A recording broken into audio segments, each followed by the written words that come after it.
Hello everyone, this is doctor Jeevesh Yadav. तो Q&A के इस नए पार्ट में अगेन आपके सवालों के जवाब यहाँ पे मैं देने वाला हूँ। स्टार्ट करते हैं तो आज का Q&A। तो पहला सवाल है यहाँ पे, गुड आफ्टरनून सर, मुझे पीजी काउंसलिंग के बारे में पूछना था। मैं अगर फर्स्ट राउंड में डीम्ड के लिए अप्लाई ना करके सेकेंड राउंड में रजिस्ट्रेशन करूँ तो होगा क्या? बिल्कुल होगा। ठीक है, अगर आप फर्स्ट राउंड में अप्लाई ना करके सीधा सेकेंड राउंड में भी रजिस्ट्रेशन कराते हो तो उसका भी होगा। बस आपको यही है कि कितने नंबर ऑफ सीट्स बचे हैं उसी के बिहाफ पे आपको ध्यान देना है। नेक्स्ट क्वेश्चन है, सर गवर्नमेंट एडेड कॉलेज और गवर्नमेंट कॉलेज है क्या?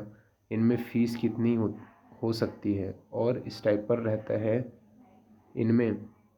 देखो, गवर्नमेंट कॉलेज तो आपको पता है। ठीक है, गवर्नमेंट कॉलेज जो नॉर्मल गवर्नमेंट कॉलेज होते हैं, ठीक है, कोई भी गवर्नमेंट कॉलेज ले लो जहाँ पे स्टाइपन होता है, वो हो गया।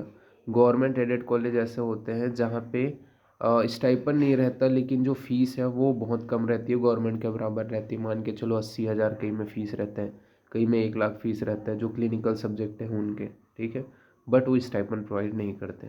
ठीक है, तो ये है। नेक्स्ट क्वेश्चन है, हेलो सर, एक हेल्प चाहिए था। सर मैंने फॉर्म फिलिंग करते वक्त अपने घर का एड्रेस डाला था। सर अभी मैं मैरिड हूँ तो ससुराल का एड्रेस डाल सकती हूँ? सर EWS भी ससुराल के एड्रेस पर है।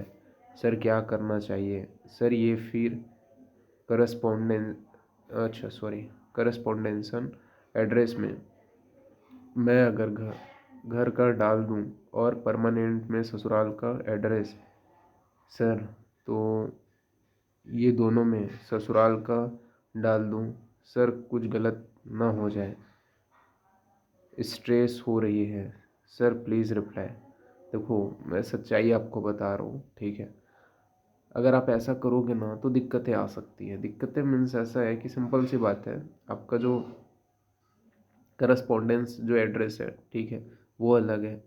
ठीक है, फॉर्म फिलिंग के दौरान एड्रेस अलग है, तो आपको एक्सप्लेनेशन देना पड़ेगा। ठीक है, पर ऑनलाइन फॉर्म फिलिंग कर रहे हो उस दौरान आप ये चीज़ को चेंज करोगे, ठीक है, तो उस दौरान अगर सॉफ्टवेयर उठा लिया तो दिक्कत नहीं है। ठीक है, लेकिन अलग अलग वो मिसमैच हुआ तो दिक्कतें आ सकती है। तो मेरे हिसाब से आपको थोड़ा वेट कर लेना चाहिए था, या फिर पुराना एड्रेस से ही आप चीज़ों को करो। ठीक है, जब एडमिशन हो जाता है उसके बाद ना बाकी चीज़ों को करो तो ज़्यादा बेटर है। ठीक है, अदरवाइज़ इस वाले कंडीशन में आपको थोड़ा सा इशू आ सकता है। ठीक है, अगर ऑफलाइन वेरिफिकेशन हो रहा है तो उतना दिक्कत नहीं आएगा, लेकिन ऑनलाइन जब काउंसलिंग हो रहा है, रजिस्ट्रेशन हो रहा है, तो उस दौरान दिक्कतें आने की बहुत ज़्यादा चांसेस होते हैं। ठीक है, नेक्स्ट क्वेश्चन है, NIA Jaipur counselling in service candidate का नोटिफिकेशन कब तक आ सकता है? उसका ऑलरेडी नोटिफिकेशन आया हुआ है, मैंने उसके ऊपर वीडियो भी बनाए हुए हैं, आप जाके विजिट करके चेक कर सकते हो। नेक्स्ट क्वेश्चन है, hi sir, can you please share the fees details of SDM UDP SDM Hassan and Sri Sri Ayurveda in Karnataka for PG in Ayurveda? I couldn't find it on their respective website। ठीक है, देखो यहाँ पे जो है ना, general reservation category के लिए अलग फीस है। रिजर्वेशन जो रहते हैं, जिन लोग कर्नाटका के हैं, उनके लिए जितने भी वहाँ के प्राइवेट कॉलेजेस हैं उनकी फ़ीस अराउंड क्लिनिकल की भी 2 लाख से लेकर के 2.5 लाख तक ही रहती है। लेकिन आप बाहर से हो, जनरल कैटेगरी हो, ठीक है, या मैनेजमेंट की सीट ले रहे हो, तो 4 लाख से 5 लाख तक की फ़ीस रहती है। ठीक है, नेक्स्ट क्वेश्चन है, hello sir, good evening sir. Sir counselling के रिगार्डिंग कुछ पूछना था, आप काउंसलिंग कराते हो क्या? बिल्कुल, मैं काउंसलिंग करवाता हूँ। ठीक है, नेक्स्ट क्वेश्चन है, hi sir, what about registration unlocking? ठीक है, रजिस्ट्रेशन जो अनलॉकिंग है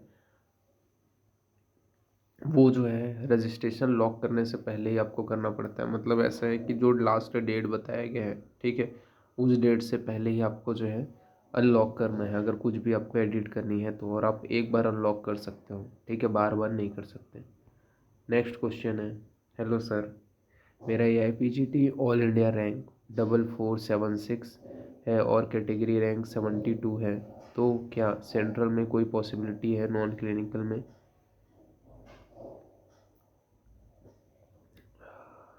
देखो पॉसिबिलिटी रहेगा, सही तरीके से प्रेफरेंस भरोगे तो 72 रैंक बता रहे हो, मीन्स SC ST कैटेगरी के पॉसिबिलिटी है, ठीक है।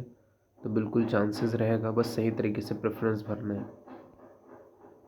बाकी आपको और कुछ सवाल पूछने हैं तो ये मेरा इंस्टाग्राम पेज है वैद्य जीवेश यादव, इसके ऊपर मैसेज करके आप अपनी जो भी क्वेरीज है वो पूछ सकते हो। बाकी जिनको मेरे से पेड काउंसलिंग करानी है वो लोग मेरे को व्हाट्सअप में मैसेज कर सकते हो कि सर हमें पेड काउंसलिंग करानी है करके, ये मेरा व्हाट्सअप नंबर है, ठीक है। इसके ऊपर मैसेज कर सकते हो आप। पेड काउंसलिंग का जो फीस है वो 999 है, ठीक है।